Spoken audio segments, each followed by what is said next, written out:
Show of hands, please. How many of you are the products of gay sex? So your parents were either two men or two women.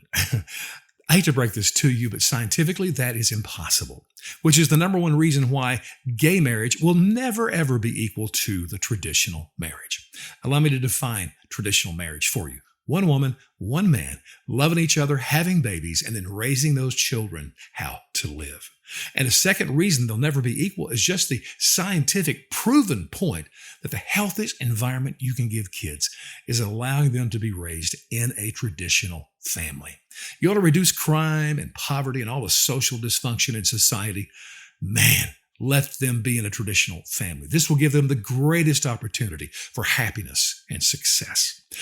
I'm bringing this up because we're having to deal with this, Respect for Marriage Act again. Nothing new. Jerry Nadler first brought it to the House floor back in 2009. Sad for me are all the Christian Republicans who say they're going to vote for this. Roy Blunt, for instance, was the president of a Christian college in Missouri.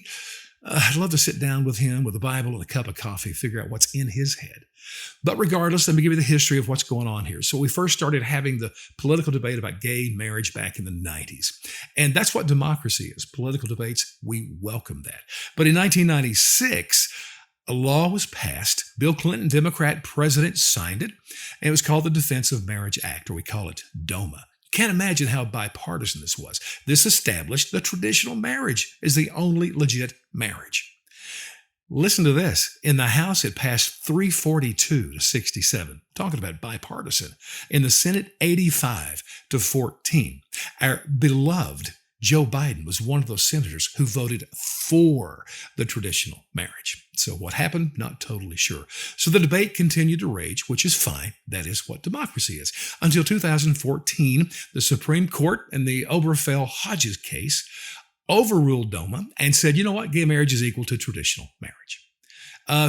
Drove me crazy. And what's laughable to me, and I'm not a legal mind, but they based this on the 14th Amendment, which, in case you don't know, that was passed in 1868, which gave former slaves citizenship and equal protection under the law. And don't you know that all those congressmen were thinking about the two gay guys when they passed that amendment? It's just insane. It's why we have to, elect presidents who will put justices on the Supreme Court, who will uphold the Constitution and not take the place of Congress and make laws. That is really important. We'll lose everything sacred in this country if we don't have that happening. So I'm against the gay marriage, amendment. And let me just say this clearly. It's really not about just elevating gay marriage. It is meant to destroy the traditional marriage, which has been the goal of the left for way too long. I hope you'll wise up and see the truth.